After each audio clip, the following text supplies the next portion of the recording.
Servicios informativos.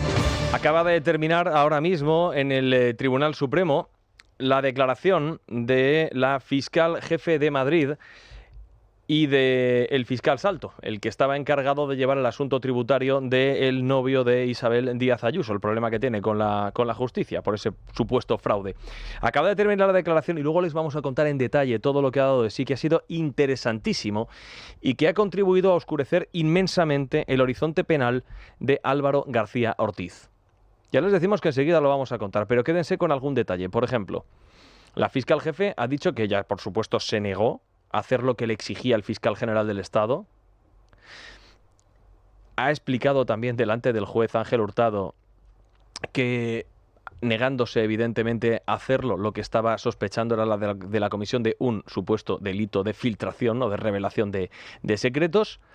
Y el fiscal Salto lo que ha venido a decir es que es mentira. Es mentira, como se había dicho, que exista un protocolo en la Fiscalía que obligue al fiscal general a borrar los datos de su teléfono móvil. Ya saben ustedes que este es el pretexto que utilizó Álvaro García Ortiz para justificar que habían desaparecido de su teléfono móvil en un espacio temporal de una semana, justo, qué curioso, el que investiga el juez, los datos importantes para la investigación que se requerían. Ya decimos que luego más tarde lo vamos a contar porque es inmensamente revelador lo que ha pasado hace un rato en el Tribunal Supremo. Pero bueno, el asunto del día es bien distinto. Es el aplazamiento en treguas de conflictos que desde luego parecen irresolubles. Miren, el primer aplazamiento en Oriente Medio. En principio este domingo, día 19 de enero, estaba previsto que entrase en vigor el acuerdo de alto el fuego entre Israel y Hamás.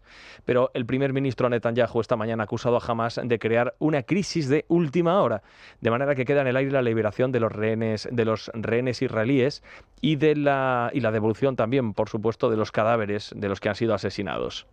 Bueno, luego está esta otra vertiente del asunto, que es la partida que se está jugando en los Estados Unidos a ver quién se lleva el gato al agua. Pues están disputándose ahí los méritos el presidente saliente Joe Biden, que el lunes abandona su cargo, y el entrante Donald Trump, que lo asume el mismo día. El demócrata, es decir, Biden, dice que sin él este pacto en Oriente Medio jamás podría haber visto la luz, y probablemente tenga razón. Y el republicano lo que explica es que si no llega a presionar a Hamás amenazando con crear un infierno, si no liberaran a los presos, claro, esto jamás habría visto la luz, y probablemente Trump en esto también tenga razón. Así que este es el primer aplazamiento del día de un conflicto irresoluble. El segundo corresponde a lo que ha pasado esta mañana en la mesa del Congreso de los Diputados, que se ha convertido en un lugar donde suceden cosas extraordinarias. Miren, hoy era un día tenso para el Gobierno, porque se iba a rechazar la petición que le había hecho el Congreso a Carles Puigdemont, que como piensa que Pedro Sánchez le ha engañado, menuda novedad, pues quería que en la Cámara se votase si el presidente debía o no presentar una cuestión de confianza sobre sí mismo. Esto es algo que solamente puede presentar el presidente del gobierno por propia iniciativa, y está más que claro que Pedro Sánchez no se va a someter a nada que ponga en cuestión su menguante liderazgo. El caso es que Junts le dijo, bueno, perfecto, que vas a impedir que el Congreso vote la cuestión de confianza, ¿verdad? Pues prepárate, ¿para qué? No lo sabemos, pero prepárate. De modo que ahí ha estado el técnico de mantenimiento del pacto con Junts, que es el número 3 del PSOE, y Santos Cerdán, intentando convencer a los del prófugo para que se echasen atrás, por supuesto sin ningún éxito. Total, que los disciplinados ministros del presidente llevan toda la semana diciendo que esto no puede ser, inventándose, reinterpretando y retorciendo la figura de la cuestión de confianza, diciendo que los de Puigdemont están pervirtiendo las leyes y que esto no puede ser de ninguna manera. Claro, vete tú a decirle a Puigdemont que no puede pervertir las leyes o que hace un uso espurio de las mismas, que la carcajada se escucha desde Waterloo. Pero en el ánimo de hacer un último intento, ahí andaba esta mañana esforzándose la ministra de Vivienda, Isabel Rodríguez. La cuestión de confianza es una prerrogativa constitucional del presidente del Gobierno y, por tanto, vamos a atender el marco, vamos a atender las reglas y vamos a jugar con las reglas del juego que están en vigor y no innovar en el trámite parlamentario, que bastantes equilibrios hemos de hacer cada día. A mí lo que me importa del Parlamento es que de ahí salgan soluciones, y al Gobierno lo que le importa del Parlamento es que de ahí salgan soluciones que mejoren la vida de la gente. Bueno, en rigor esto no es así. Una cosa es proponer que los diputados voten sobre si debería presentar esta moción, el presidente del gobierno, esta cuestión de confianza, y otra obligar al presidente a hacerlo, cosa que es absolutamente imposible. Los socialistas intentan que se confunda lo primero con lo segundo. Creemos que parece conveniente aclararlo, ¿verdad? Lo decimos porque la vicepresidenta María Jesús Montero esta mañana, también haciendo un último esfuerzo, venía a decir lo mismo, pero adelantaba a primera hora que no iban a permitir que se votase. Yo creo que es bastante de sentido común que una cuestión de confianza es una prerrogativa que tiene el presidente del Gobierno y que, por tanto, la mesa del Parlamento no podemos tramitar. No podemos tramitarla, esa proposición. A ver, la vicepresidenta Montero ni está ni forma parte de la mesa del Congreso que preside Francina Armengol, pero ella se comporta como si fuera una extensión de Ferraz o del Palacio de la Moncloa, este otro organismo de gobierno en el Congreso de los Diputados. Decía María Jesús Montero, no, esto no podemos tramitarlo. Es decir, se iban a oponer.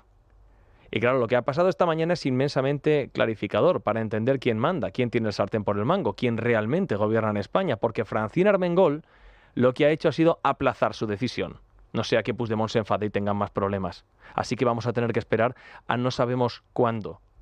Le han preguntado a fuentes socialistas y dicen que esto no es un aplazamiento, porque no hay fecha para resolver. Miren, da lo mismo. Ya sea diferir, posponer, retrasar, postergar, demorar, retardar, dilatar o aparcar, lo que están haciendo, lo que hace Armengol, es meter un problema en el cajón y ya veremos si en el futuro esto se puede resolver. ¿Y esto convence a Puigdemont? Vaya usted a saber por dónde sale mañana el prófugo.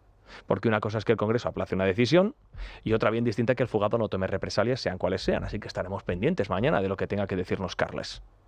Ahora, lo que es llamativo es esta sospechosa tendencia a la procrastinación que tiene la mesa del Congreso de los Diputados cuando hay asunto que le están quemando entre manos y que son muy, muy espinosos. Miren, cuando en el Congreso el PP y Junts conformaron una mayoría alternativa a la del Gobierno para eliminar impuestos, eran 1.100 millones de euros, no era cosa de poco. Los impuestos de las eléctricas, pues la mesa del Congreso decidió posponer el debate sin fecha. Lo mismo con el techo de gasto. Como el Gobierno vio que no lo sacaba adelante, le dijo a Francina, oye, esto me lo aplazas. Ya, pero ¿hasta cuándo? Tú aplaza, que ya lo veremos.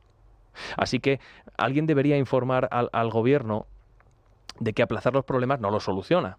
Esto lo hacía mucho Mariano Rajoy, es verdad, pero no lo soluciona. Y el telón de fondo de todo esto son los presupuestos generales del Estado. Que el Gobierno no tiene apoyos para sacarlos adelante. Y ya ha faltado desde hace días a su derecho constitucional, a su obligación constitucional de presentarlos en tiempo y forma. Esto ya no es ninguna novedad, que el Gobierno falte a su palabra, esto es cierto. Pero es que están incumpliendo la Constitución. Fíjense lo que decía el Gobierno en agosto. Nosotros conocemos cuál es nuestra tarea, nuestra responsabilidad. Estamos todavía en los últimos días de agosto, nos queda aún el mes de septiembre y desde luego nuestra intención, nuestra tarea y nuestra responsabilidad es presentar unos presupuestos en tiempo y forma. Pues ya no. Teniendo en cuenta esta doctrina, pues hay que concluir que el Gobierno ha faltado a su responsabilidad y a su obligación establecida en la Constitución explícitamente, que es la de presentar presupuestos anualmente. El presidente del Gobierno, Pedro Sánchez, ahora lo retuerce. Dice, bueno, solamente los voy a sacar cuando tengo apoyos necesarios para poder hacerlo. O sea que incumple la Constitución. Recuérdenos, por favor, presidente, cómo es esto de cumplir con la Constitución. A ver.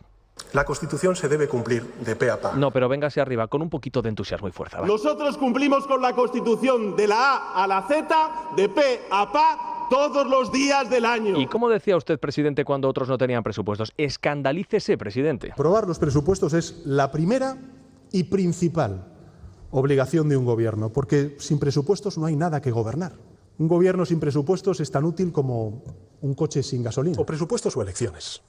Que España no puede seguir paralizada. Si no había presupuestos generales del Estado, el señor Rajoy lo que tenía que hacer era anticipar las elecciones. Esto valía para otros, para Rajoy.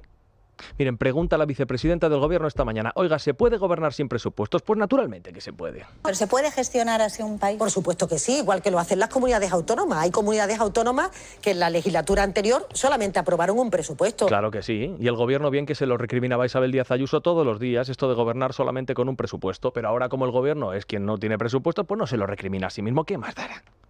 Eso sí, hay muy poco que hacer, muy poco. Porque Pedro Sánchez no tendrá mayoría para aprobar los presupuestos ni para gobernar, esto es cierto.